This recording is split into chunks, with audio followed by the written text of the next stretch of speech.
Hello drone racers, this is the QAV220 and I kind of have a love-hate relationship with this quad already. I started by doing my typical unboxing where I took it out and looked at it and go through it. I like to show you guys the review as I learn about it. We'll learn together, but in this case that didn't work. First I'm going to show you what I like. I love this frame. This frame is great. I haven't seen this frame available yet, but I would definitely buy the frame again. I really like it. It's a QAV220. It's a long frame design. It's beautiful, but this outside here is just a laminate. On the inside we have a pretty thick carbon fiber frame.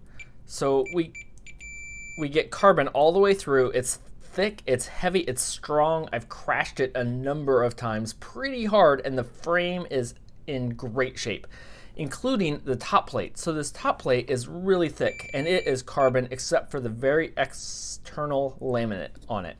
So it's pretty, but it's strong and I haven't broken it. This top plate is the weak part in a lot of quads. The Alien I've had break here, the Wizard X220S I've had break here, and this one I think is really good. So I like that a lot. Also, it comes with a FreeSky XM Plus receiver, and I like the way it goes through the frame through these little holes, and there's a couple places here you can route it through depending on where you want it to be. It comes with an Omnibus F4, so it's an F4 board.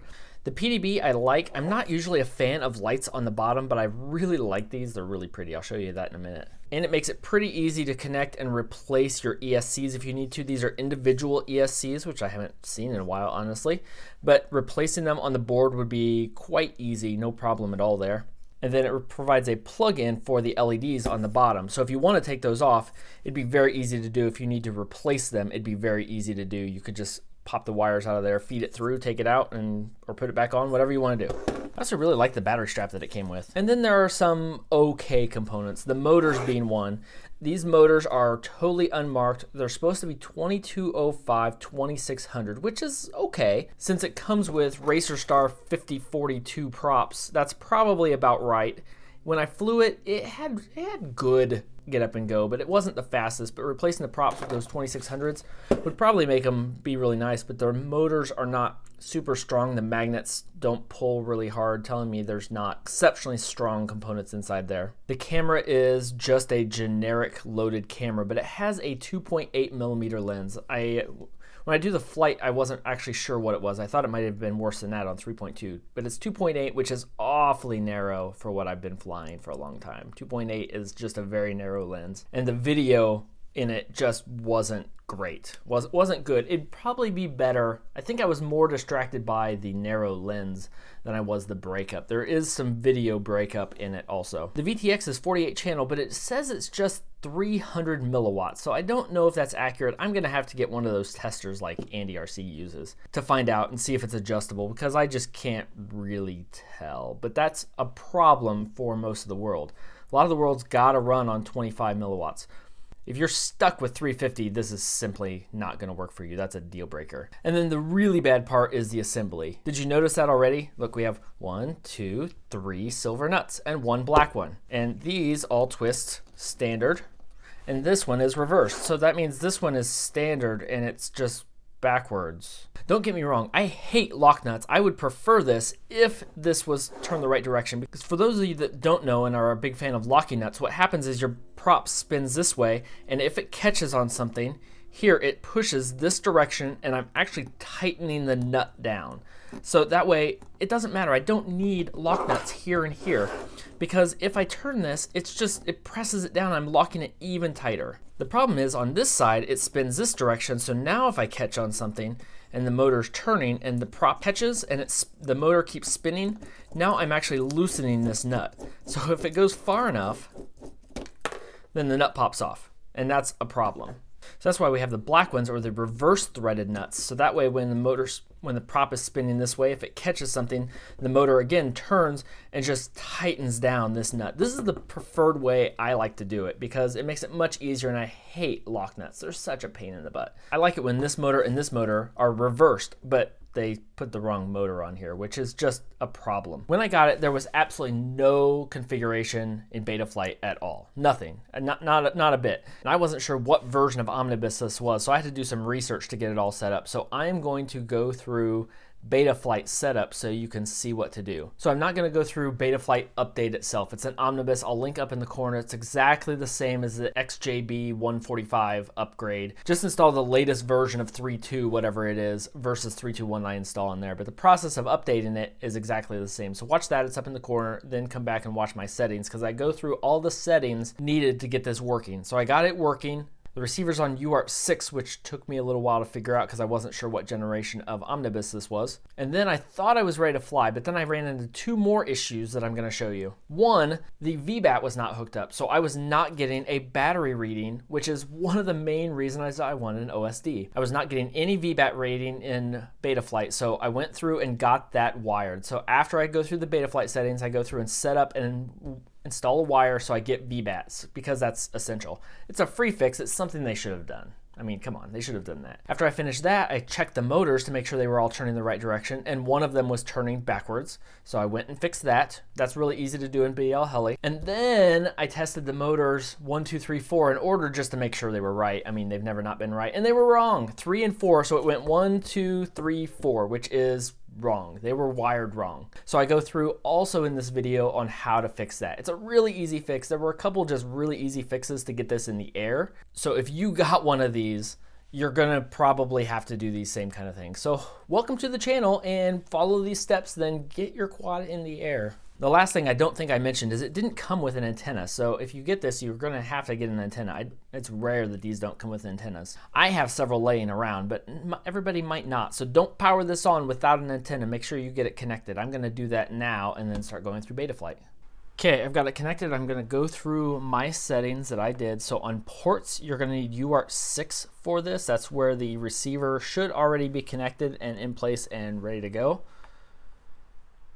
Under configuration, I could not get D-Shot to work on this, and I'm guessing it's because they didn't hook up both the connections on the ESC. I've seen that before.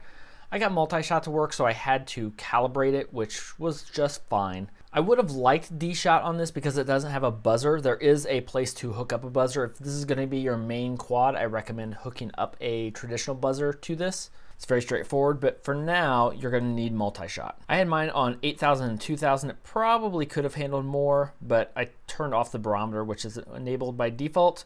It is Spectrum S-Bus. You can name it. I named it QAV220. So I turned on the OSD anti-gravity and dynamic filters, and then make sure you save and reboot. Power and battery, I turned down the voltage, even though there's no buzzer to work with. Just felt wrong not doing that. Under PID turning, I turned super rate up to 0.8. This is just where I like it. I did turn on PT1 and turned off all my filters. I had no problem with this, so it worked just fine for me, and it flew really well. I didn't have any prop wash. I didn't have any issues. So check your motors after you do this, but this seemed to be fine on this model. Receiver, this was set to AETR, so I had to set it to TAER and save that. Modes, this is just how I like it with ARM. Here's the top, and then aux and then angle and horizon on aux2. I set the beeper just out of habit in case I set it up later. And then air mode, I want it to work on horizon on aux2, which is here, and then acro mode, which is gonna be here, or rate mode.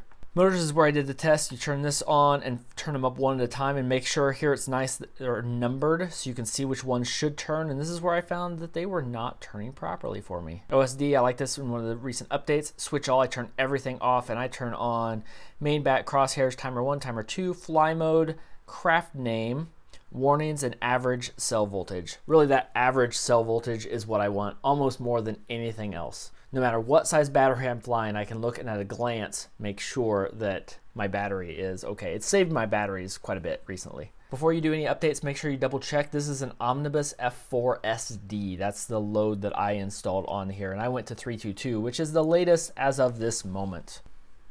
So now I'm in BlHeli Suite. I've chosen my COM port, which is the STI microelectronics.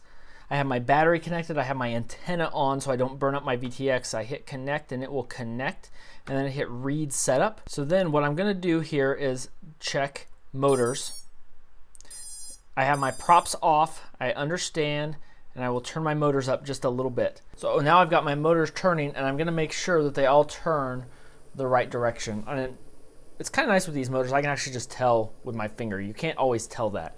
So here I've got all mine the right direction. If you find any of yours are backwards, go back into the setup, and so you're going to want to choose your ESC then and reverse the direction if you need to. So here in my case, I have reverse, normal, normal, reversed. Yours will probably be the same. Also, they're out of sync because I calibrated them. We will do that next because I had to get them calibrated before they would work properly after I set my motor direction. So make sure your motor direction is right. I would go ahead and do a flash BlHeli here, get them up to the latest version. So it's 16.7 in this case. Go through and hit OK. Go through and set all those up, and then we'll go back to BetaFlight. Now we're here in BetaFlight. I've disconnected the battery. I haven't had to do this in a long time because with D-Shot you don't have to do this, but we're on multi-shot. So what I'm going to do is check I understand, move master all the way to the top. We'll plug in my battery.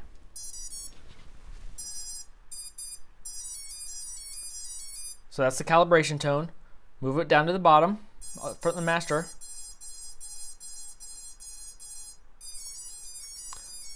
So there's calibrated my motors. I think they're active now, and turn them up. And they look really smooth now. Before I calibrated, they were not that smooth. They were very jittery and jello-y and jumpy. So they're really good now. Now you can go on to the next step of hooking up vbat, which I think is essential. And then make sure your motors are connected in the same order, 1, 2, 3, 4, or else things aren't gonna fly at all. And that's an easy fix, and I show you how to do that if it comes up. After that, then I'm gonna show you the flight.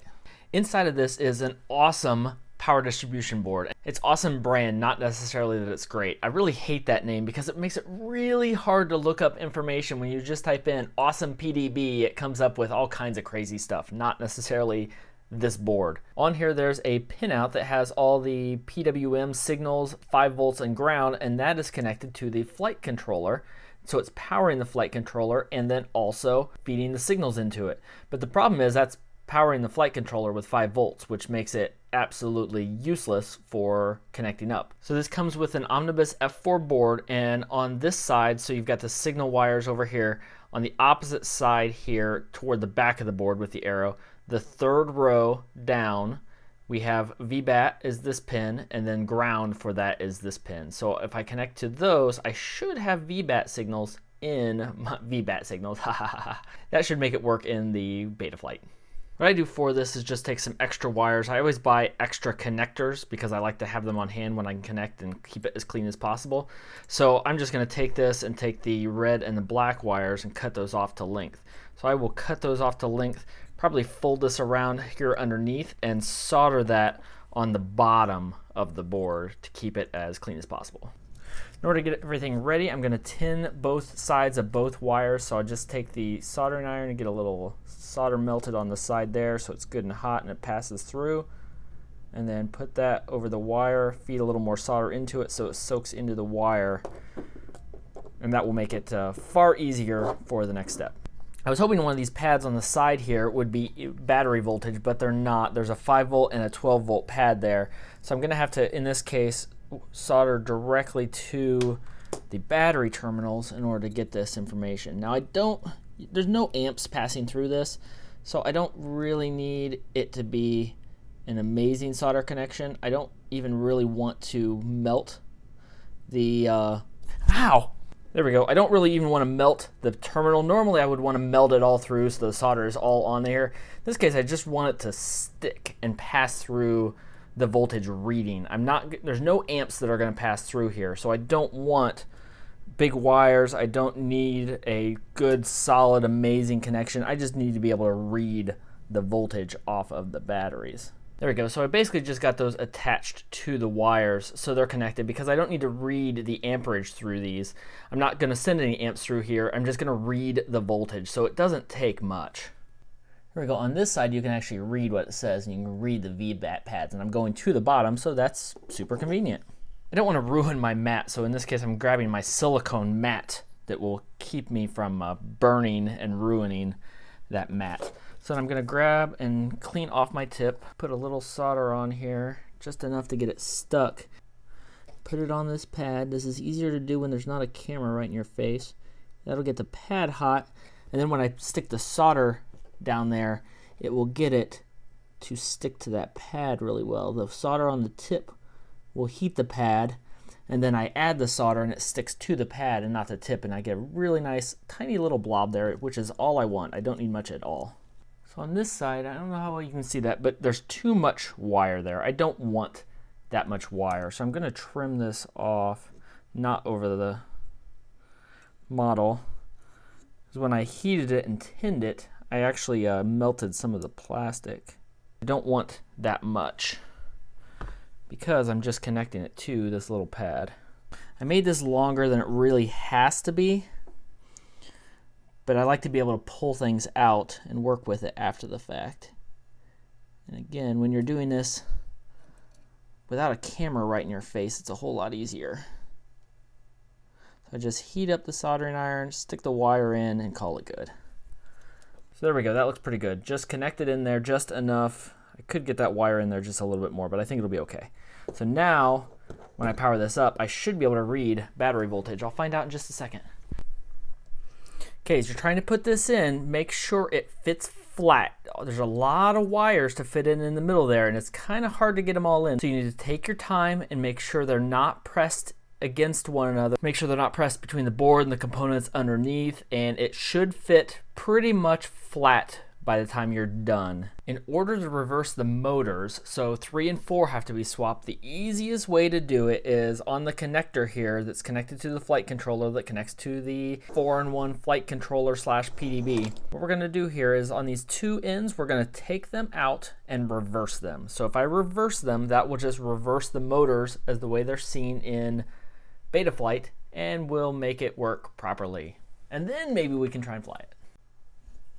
So what I do is I take an X-Acto knife and just very, very gently, very, very carefully lift this up. And I'm curious, so I can actually see they soldered these backwards on the board, and I could just resolder these, but it's way easier to move them on this connector for me. So I take an X-Acto knife, very, very carefully lift this up while applying a little pressure, pulling it back, and it will just slide out. So there it is. So that is 3. This one is 4, so what I'll do to be careful is I'll take this one out and put it back in the end before I let go of it and lose track. There we go. So I got it out. I'm going to slide this one in the end. There we go. And I'll take the other one that I had and slide it in the one next to it.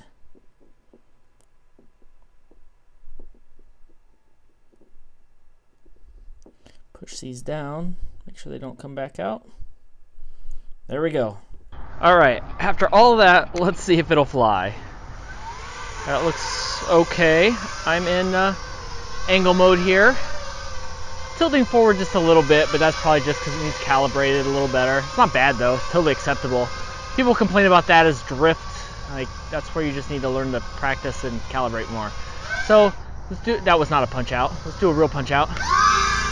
I mean, that's okay. It was alright.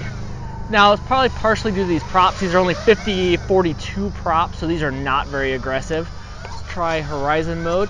So I turned up the rates, and that's pretty good. It turns, it flips nicely. So if we do a full try and level it, oh, that was bad. Let's try a smoother one. Nope. I mean, it works. Oh. Yeah, good job. Let's see. That's Evelyn riding her new bike. Okay, hey, it didn't go anywhere. So let's see if rate mode works. That all looks good. It looks pretty well locked in. So we'll see if after that the motors are hot at all.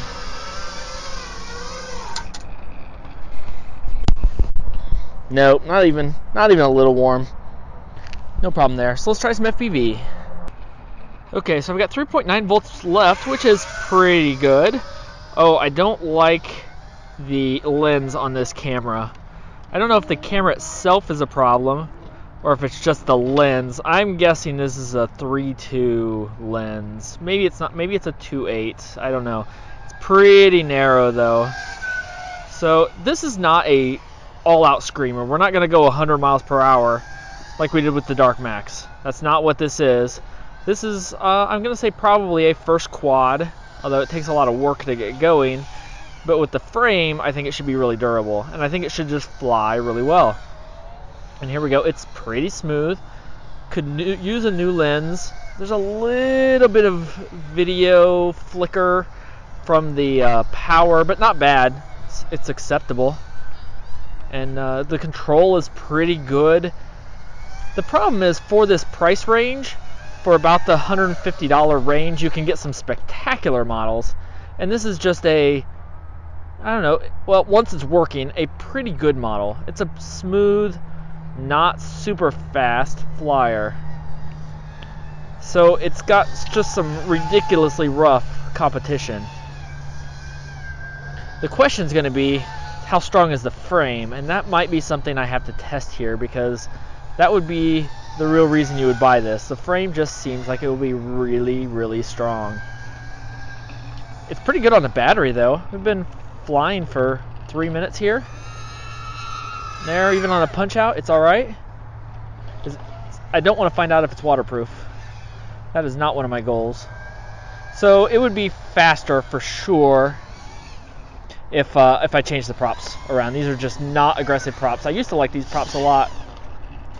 Oh, and it made it through the tree. I like that. That was fun. Just a cruiser. And I can see the voltage, which would have not been acceptable at all if I couldn't.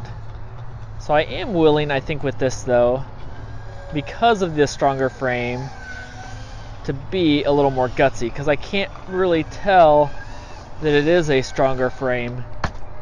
Oops, that'll check it out. I've got no power. So that was a super hard smack. How did it fare?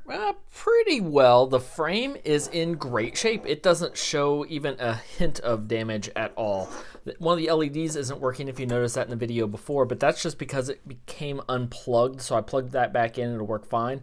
The worst damage I got was the stack actually broke apart. The posts here just snapped off, so those need to be stronger posts. No big deal there. I did the earlier recording actually after that flight, so the motors still work, the SCs still work, everything still works. Just need to fix those posts. It'll be good to go again. So it's super sturdy. So would I buy it because of that?